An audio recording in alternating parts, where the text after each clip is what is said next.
votre fidélité dans Agir pour l'environnement.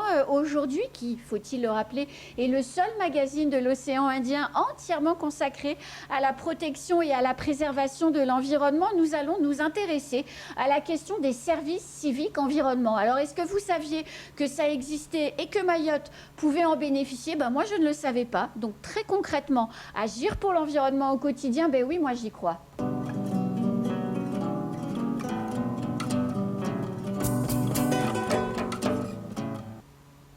Alors pour en parler ce matin, on a sur le plateau Nousra Bousri. Elle coordonne le dispositif Service civique environnement au niveau de la DAGES. Bonjour. Bonjour. Et puis on a Fatiou Ibrahim qui est le président du collectif des citoyens de Mayotte, association Loi 1901. Bonjour à vous également. Tout à fait. Bonjour Anne, bonjour Nousra, bonjour tout le monde. Merci à tous les deux d'être sur le plateau. Nousra, des services civiques environnement, c'est quoi ? Alors, merci pour cette question. Le service civique écologique, ce qu'il faut savoir, c'est que c'est un dispositif expérimental donc, qui a été lancé en avril 2024, plus précisément, par l'Agence du service civique. Et l'idée est tout simplement de pouvoir mobiliser la jeunesse mahoraise, par exemple, autour des questions environnementales, pour qu'ils agissent concrètement pour cette transition écologique. Et globalement, Mayotte bénéficie de ce dispositif depuis quand? Parce que 2024, c'est il y a finalement presque 2 ans. Alors vous allez me dire avec le cyclone, voilà, mais nous, on a ces services civiques depuis quand? Alors justement, à la fin de l'année donc 2024, il y a eu les cyclones Chido et Dikeledi. Donc Mayotte a rejoint l'expérimentation en 2025 suite au contexte post-cyclonique. Et ces services civiques, parce que l'environnement, c'est un vaste sujet, l'écologie également, ils se concentrent sur quel sujet plus particulièrement?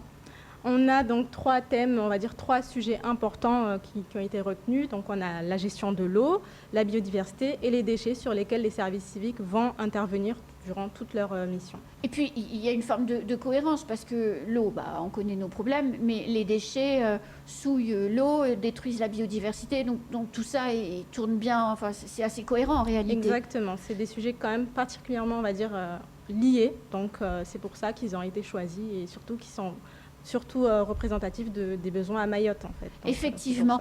Fatiou, est-ce que nous sommes, nous ici à Mayotte, la population, vous, moi et les autres, est-ce qu'on est suffisamment sensibilisés sur la question de l'eau, sur les conduites à tenir, sur ce qu'il faut faire, sur ce qu'il ne faut pas faire? Et je vais prendre un exemple très concret. Il y a très peu de temps, vous rentriez de votre travail à chez vous, et sur la route, vous avez vu... pour ne pas citer le lieu, mais je crois que c'était Port-Wani, vous avez vu des gens laver leur voiture dans la rivière, ça vous a rendu dingue. Oui, tout à fait. Effectivement, enfin, vous savez, moi, je suis d'un certain âge maintenant, et c'est vrai que dans les années 90, il y avait des campagnes qui étaient menées à Mayotte pour sensibiliser à l'eau, à l'environnement, etc. Ces campagnes, malheureusement, aujourd'hui, on les entend, on les voit de moins en moins. Donc, il y a un besoin. Alors, c'est vrai qu'au collectif des citoyens de Mayotte en 1901, on est plus pour le répressif, puisque ces campagnes, nous, on a été témoins depuis les années 90, et donc on a l'impression qu'il y a des récalcitrants. Maintenant, c'est vrai que c'est toujours important, c'est toujours intéressant, et bien quand même de faire des piqûres de rappel. Et malheureusement aujourd'hui on entend de moins en moins, ou on sent de moins en moins ces piqûres de rappel là dans le cadre pour savoir qu'est-ce qu'il faut faire exactement. Alors on va le voir sur les images, mais les services civiques vont à la rencontre de la population, de vous, de moi, enfin des gens qui le rencontrent. C'est quoi les messages qu'ils diffusent, qu'ils font passer à cette population ? Alors, ce qu'il faut savoir, déjà, dans un premier temps, les jeunes ont pu réaliser une semaine de formation avec différents acteurs. Donc, on a eu la SMAE, l'EMA et d'autres acteurs tels que la FMAE qui leur ont transmis des messages autour des éco-gestes, on va dire principalement comment économiser l'eau, comment ne pas gaspiller l'eau, comment lire sa facture, comment détecter des fuites. Donc là, en fait, ça va être un message principal autour de l'économie pour éviter de gaspiller l'eau.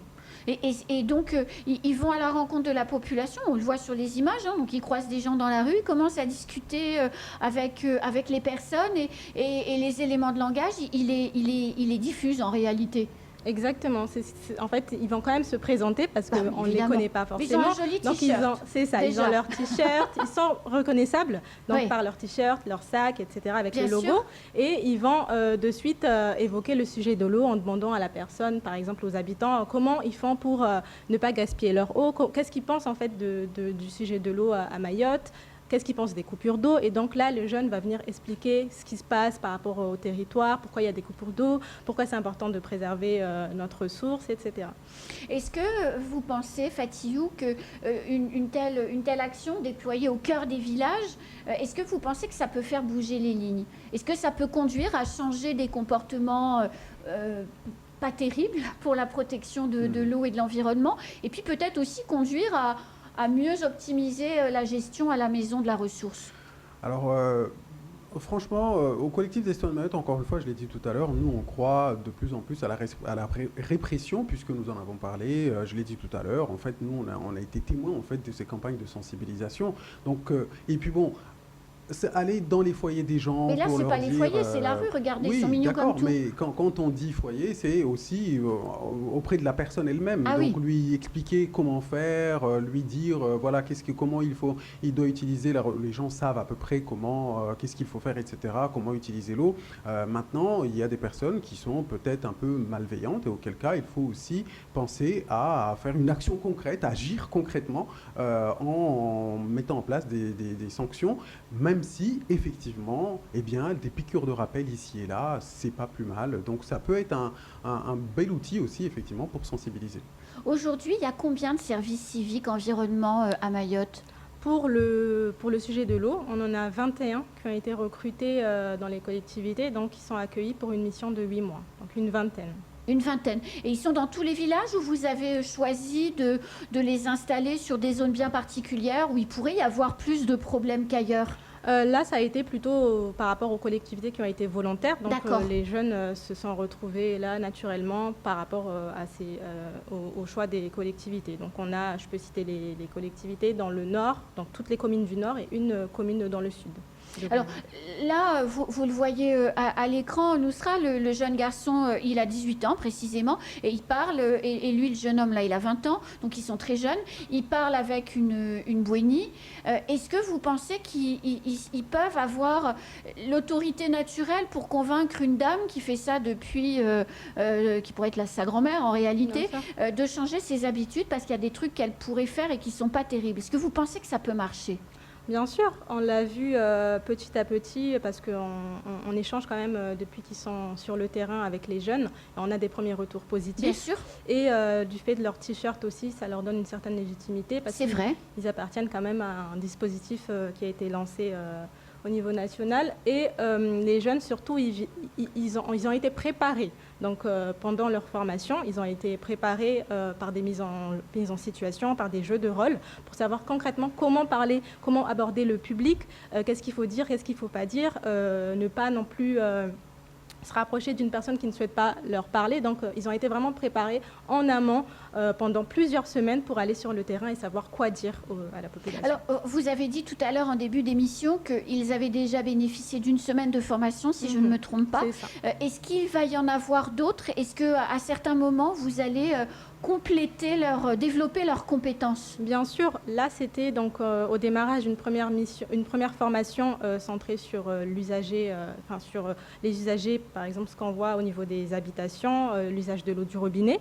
Une deuxième session sera prévue autour des usagers des rivières. On va dire, on va les former par rapport aux mauvais gestes ou par rapport à comment en fait se comporter au niveau des rivières, tout simplement. Donc, par exemple, ne plus aller à la rivière laver son linge, laver sa vaisselle, voire se laver soi, voire laver sa voiture ou son autocar. C'est ça. Les jeunes, en fait, ils vont plutôt être sur le terrain déjà pour transmettre des messages par rapport à l'importance des cours d'eau, l'importance en fait de ces espaces naturels. Et ensuite, ils vont surtout signaler les dégradations qu'ils voient parce qu'ils sont là aussi pour transmettre des informations aux collectivités, aux agents. En fait. Exactement, ils vont signaler et sensibiliser parce qu'on n'a pas non plus énormément de solutions pour les populations qui polluent. Mais l'idée, quand même, est de sensibiliser et de faire éveiller en fait les consciences ces personnes. Et alors, j'avais envie au moment là où on en est précisément, j'avais envie de vous demander qui sont ces jeunes. Et avant que vous nous répondiez, je vous propose de regarder l'un des jeunes garçons qu'on a vu sur les images. Je vous propose de l'écouter. Pourquoi il est devenu service civique environnement? C'est à la fois touchant et c'est en même temps très représentatif. Écoutez-le. J'ai pas voulu faire service civique, je l'ai voulu. Oui.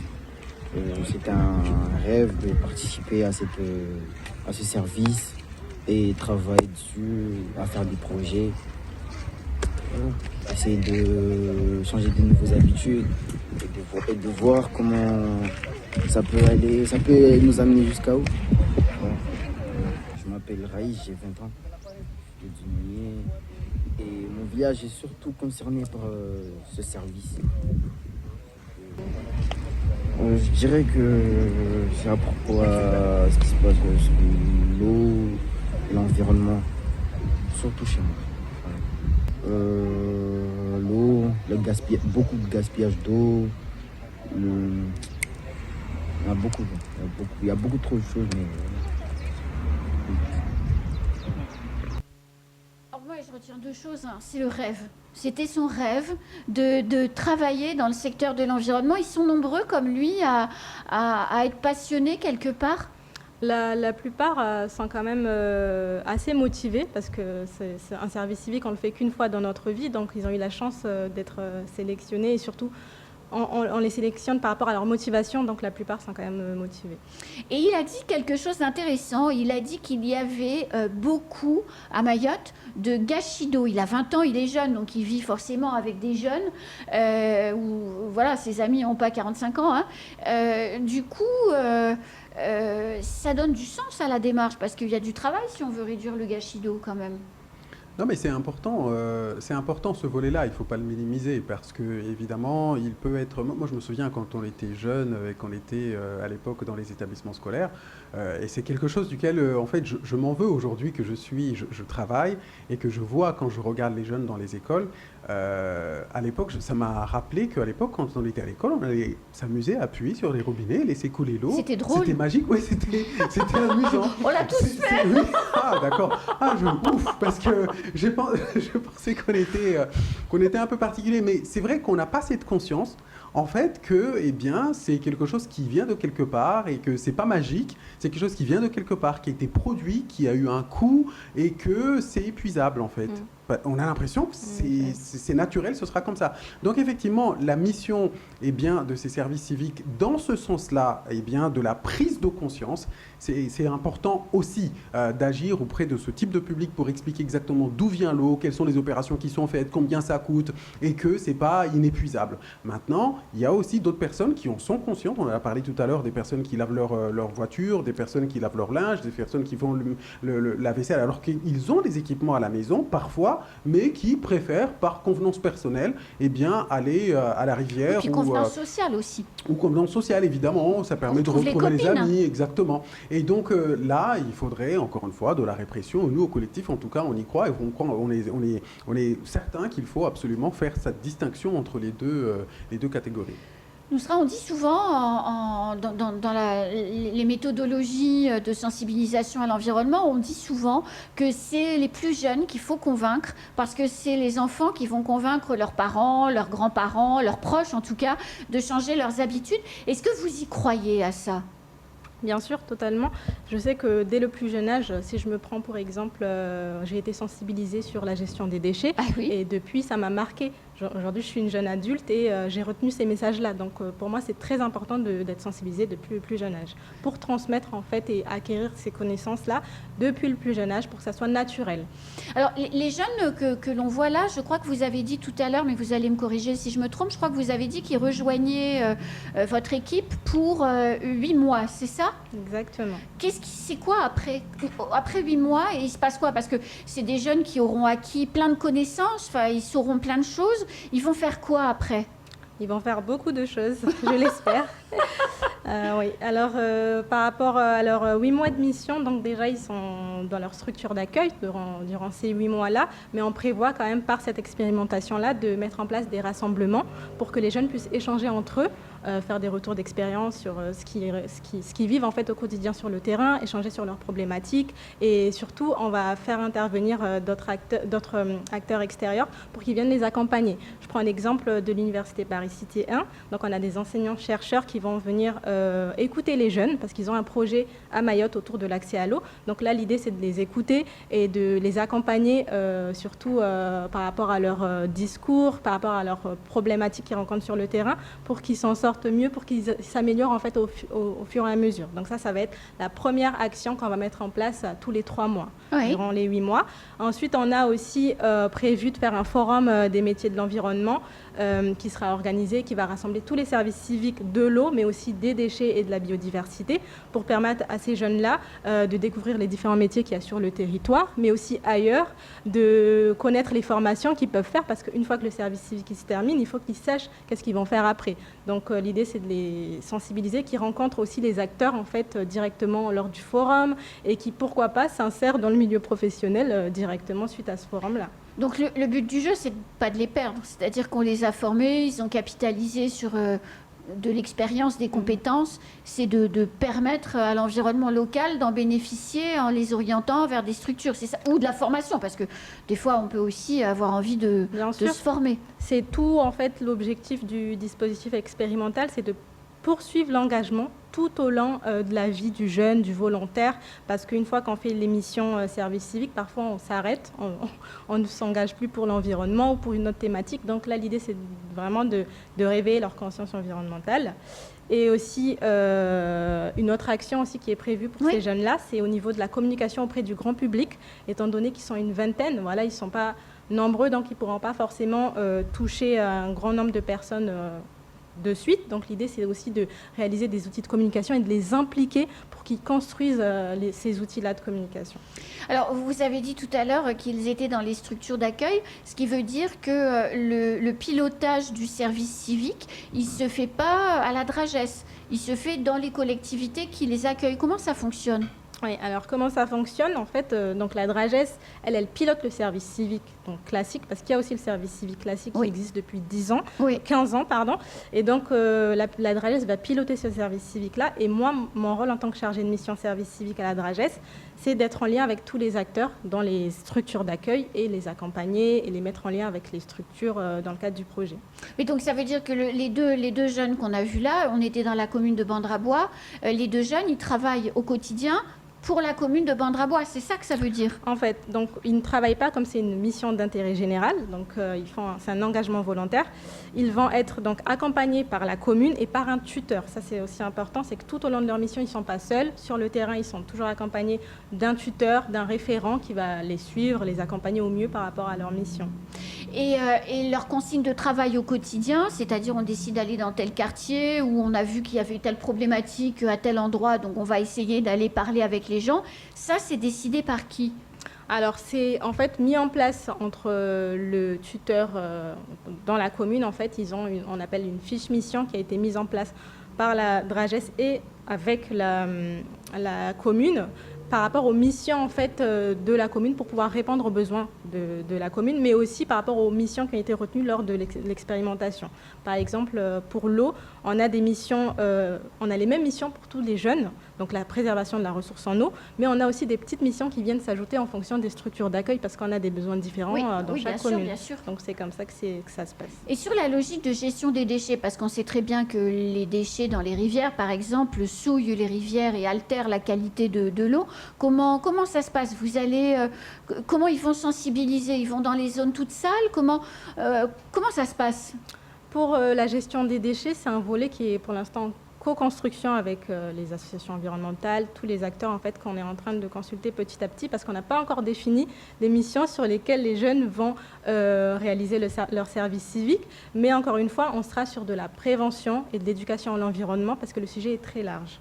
Alors, je reviens sur les images qu'on a vues avec les jeunes à Bandrabois. Ils sont combien déjà à Bandrabois? À Bandrabois, en fait, c'est 2 jeunes par commune, voire 4 au maximum. Donc, ils sont répartis dans chaque commune comme ça. Et ça se passe comment, leur journée? Ils travaillent combien d'heures? Vous m'avez dit qu'ils ne travaillaient pas, ils s'engageaient, mais enfin bon, il y a quand même un temps de présence. Bien sûr. Comment ça se passe? Alors, ce qu'il faut savoir, c'est que le service civique, donc, c'est un dispositif donc, qui est pour les 16 à 25 ans. Et là, les jeunes, donc, ils ont entre 16 à 25 ans et ils vont s'engager ils vont réaliser leur mission pendant 24 heures minimum par semaine. Donc, ça va être des petites missions allant de 8 heures à midi, par exemple. Tout dépend de l'organisation de la structure d'accueil. Fatiou, quand vous entendez toutes les descriptions qui sont faites par Nousra, c'est quand même un chouette dispositif. Il y a potentiellement matière, parce que c'est des jeunes du village, donc forcément ils sont connus, on sait que c'est les enfants d'un tel ou d'un tel, dans les villages tout le monde se connaît. C'est quand même de nature à faire évoluer les choses. C'est important, encore une fois, mais je l'ai dit tout à l'heure, il faut faire la distinction entre parmi le public. Il y a un public qui a besoin d'être sensibilisé, notamment les jeunes enfants. Moi, je vois typiquement des interventions dans les écoles, parce que Nousra elle-même, elle l'a dit, quand elle a bénéficié des actions, moi aussi, j'en ai été bénéficiaire à l'école, au collège notamment, on reçoit des messages et parfois qu'on retient jusqu'à l'âge adulte. Donc, c'est important d'intervenir effectivement auprès des jeunes, notamment dans les écoles, pour passer certains messages qui constitueront un investissement sur l'avenir. Maintenant, encore une fois, on a de grosses problématiques comme les déchets, on n'en a pas parlé, ça fait partie des thématiques d'intervention qui sont prévues sur Mayotte au niveau de ce dispositif-là. Et bien là, c'est une catastrophe à ciel ouvert, mais réellement. Et là, il y a vraiment beaucoup de choses à faire. Et là, sur ce point-là, effectivement, j'ai un peu de mal à voir comment on peut se contenter de sensibilisation. À un moment donné, il y a clairement des personnes qui le font pour nuire à l'environnement.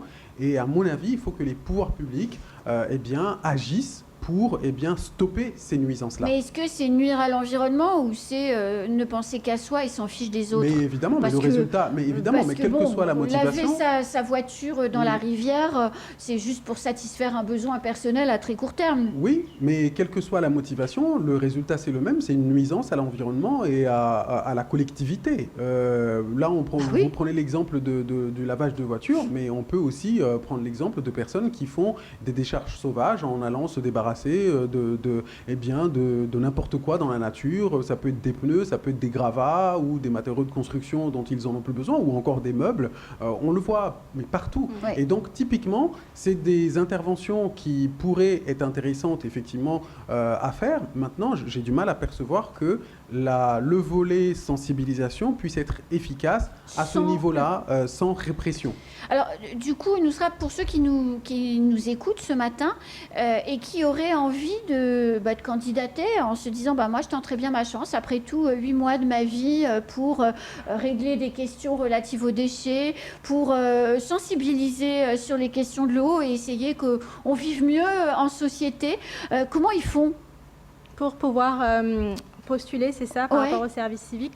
Là, par rapport à l'eau, on a déjà les jeunes qui ont été choisis, mais si jamais d'autres jeunes souhaitent intégrer le dispositif, que ce soit par rapport aux déchets ou au volet de la biodiversité qui va débuter l'année prochaine, c'est tout à fait possible. Il faudra se rapprocher des structures comme la Dragès ou des associations environnementales qui vont mettre en place ce dispositif. Donc c'est la Dragès qui pilote, donc c'est auprès de vous qu'on vient chercher les infos, en gros, c'est ça l'idée. Pour le moment, comme rien n'est encore mis en place, ça sera auprès de la Dragès, mais après, ça sera auprès des structures d'accueil. Qui, elles, choisiront les profils les jeunes, qui les intéressera pour faire les missions qui vont être les siennes. Exactement. En tout cas, merci beaucoup. Est-ce que vous avez une idée du prix, du coût, de ce que l'État, en fait, parce que c'est la Dragès, c'est l'État, de ce que l'État met sur la table pour ce projet, pour permettre d'améliorer l'information et la sensibilisation du grand public? Concernant le dispositif du service civique écologique, on a une enveloppe du coup de 50 000 € pour déployer l'expérimentation pour l'année 2025.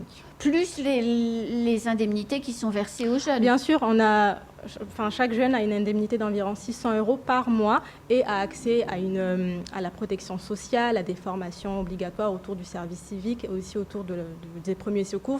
Tout un panel d'avantages qui permet aux jeunes de vraiment s'accomplir. Et puis de rentrer dans la vie active et d'avoir les clés pour faire les choix de son avenir, c'est pas mal. Oui, c'est bien, mais encore une fois, il faut penser aux jeunes. Oui. Faut penser... Non, mais c'est vrai, en plus, ça rentre pleinement dans les missions de la Dragesse. Moi, je vois typiquement des interventions dans les écoles, ça peut être vraiment une idée top dans le cadre de la sensibilisation, vraiment. Ça peut être, Nusra l'a dit, c'est un investissement sur l'avenir, il faut pas le négliger, et ça rentre complètement dans les missions de la Dragesse. Donc, encore une fois, c'est un beau dispositif, mais le public cible peut être peut-être ajusté. Enfin, ce serait une demande de votre part. Voilà. Mais bon, et pour, je m'excuse pour rajouter par rapport aux établissements scolaires, on prévoit quand même des actions avec les éco-délégués. Ah oui, parce qu'il y en a maintenant sont aussi dans engagés. Toutes les écoles. Voilà, il y a un éco-délégué par classe, donc on prévoit totalement de faire des actions avec eux au courant de l'année 2026. Ça serait formidable. Ah ben écoutez, c'est voyez, tout le mal entendu. que je vous souhaite, en tout cas, c'est d'arriver à déployer ça au sein des écoles et puis de multiplier les interventions, comme on a vu là à Bandrabois, partout ailleurs, parce que, encore une fois, ils se connaissent, les parents connaissent les enfants, puisque c'est forcément les enfants de quelqu'un qu'ils connaissent, donc on l'écoute avec bienveillance, et puis peut-être qu'ainsi, comme ça, on se laisse convaincre de plus faire un certain nombre de choses pas terribles pour l'environnement. Merci en tout cas à tous les deux. Nous, on se retrouve très rapidement dans Agir pour l'environnement avec un autre sujet, des invités et plein d'explications.